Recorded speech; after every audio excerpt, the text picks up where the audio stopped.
Imagine traveling thousands of miles to watch the biggest sporting event on earth, only to realize that you're expected to pay 20% extra almost everywhere you go. For millions of visitors, one of the biggest surprises of the 2026 World Cup hasn't been on the pitch. It's been America's tipping culture. World Cup tourists are running into one of America's most controversial customs, tipping 20%. America's tipping culture. Tipping culture. Look, we're experiencing a tipping epidemic in this country. If you're visiting for the World Cup, in case nobody told you, we tip. Here we tip. Yes. By the end of this video, you'll understand why this tradition has sparked one of the tournament's biggest debates. Hi citizens, I'm your Honorable President Dalistoo. I make videos comparing cultures, global trends, and things that I find on my FYP that interest me. If you enjoy seeing the world through a different perspective, subscribe now because we've got plenty more videos like this coming up. Why is everyone talking about tipping? Millions of fans have traveled to the United States, Canada, and Mexico for the World Cup, but many spending time in the United States have been surprised by American tipping culture. Visitors from countries where tipping is optional or rare have flooded social media asking the same question: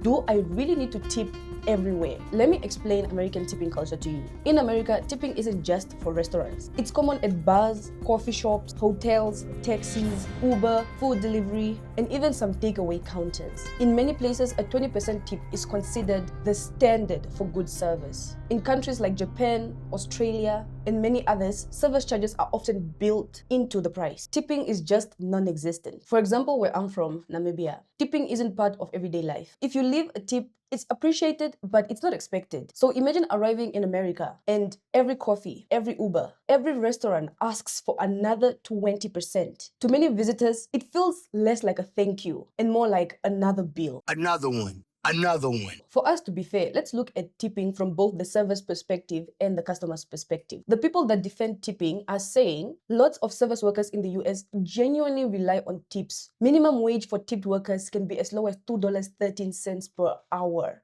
That's very little, even for me as an African with the conversion rate of US dollars to Namibian dollars. And you'll tip me $0, then $3 of that will come out of my money. How does Texas Roadhouse pay you? They pay $2.13 an hour. Okay, and then they'll match to minimum if you don't make that in tips, right? Yes. That really happens though. Could we make minimum wage if we were to make that? If you didn't get tips to cover from that to minimum. Yes. So then how does tipping out work? So a lot of people don't know this. Yeah. Okay, so we take 3% of our sales, and that's split amongst the buzzers and the hosts. So if the table tips you or anything at all, then that'll come out of our personal money. Does that make sense? So if it was like the whole night was like $1,000 worth of food sold, Yes. you have to pay 3% of that Yes. out of your tips. Yes. Honestly, all restaurants are like And that. they- So technically, say y'all tab was like $100. Yeah. And y'all tip me $0, then $3 of that would come out of my money. So if we don't, so we shouldn't tip you anything. Is what you're I saying? mean, I would pay to serve y'all. Y'all were fun, so it would be okay. Thank you. Thank you so much. Y'all. Imagine being a server and beaming at the idea of a World Cup, because the World Cup means more customers, more people coming to the US. Therefore, more income for you as a service provider, just to be disappointed by the cultural differences. Other people defending tipping culture are saying that tourists should respect American culture, the same way they would want their practices and values to be upheld by visitors in their own countries, which I low-key agree with. But if you're in another country, you just follow the rules and customs of that country, whatever they happen to be. Now, in America, they have chosen that the payment to wait staff is not all reflected in the bill that you pay or the price of the meal or the drinks that you pay for up front. You then put a little more on top of that. Whereas in Australia, of course, we say, well, you know, tipping is not a custom, and we instead pay people a higher wage, and that's reflected in the price that's written down on the menu. That's not how they do it in the United States. It may make no logical sense that that's not how they do it in the United States, but if you're in another country, you've got to follow the rules of that country. If you go to Rome, do what the Romans do. On the other hand, we have people criticizing tipping culture, people like myself.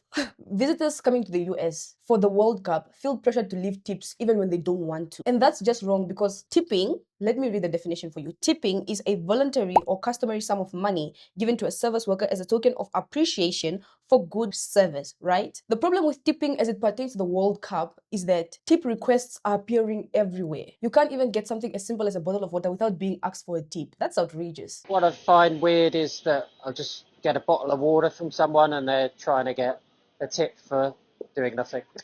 Tourists are being asked to tip even before they get service or even before they've received the product they've purchased. Even for takeaways, tips are everywhere. We went out the other night and had a few drinks, and they were expecting a tip after every drink. So it's like, it can get expensive very quick. If that isn't already annoying, servers have become entitled. I've seen servers leaving comments on social media platforms like, don't go out if you can't afford to tip. Like they have the effrontery to tell you what to do with your hard-earned money. Or they'll say stuff like, you're probably a broke, you're probably poor if you can't afford to tip, which is just outrageous and dumb coming from someone who's working for minimum wage. Like, make it make sense. They're even going as far as saying, if you're not going to tip, we're going to spit in your food, which is just outright disgusting. Tip workers also don't realize how expensive tipping can become for tourists. Put yourself in the shoes of someone who has come to temporarily stay in the US for the World Cup. They have to pay for accommodation, they have to pay for transport, they have to pay for World Cup tickets, they have to pay for going out to bars and restaurants and for fun activities.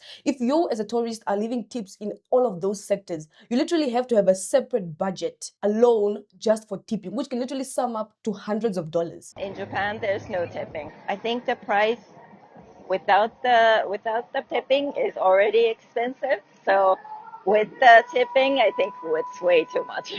You see a price and then you got the tax, then you got the tip. So everything is more than you think. That is low-key unfair for the tourists. Like, bro, I'm just here to watch the game. I'm just here to what is this? What are we doing? Service providers are angry. Customers are angry. And instead of questioning the system itself, they are pointing fingers at each other. While the people who created that system and profit most from it quietly stay out of the blame.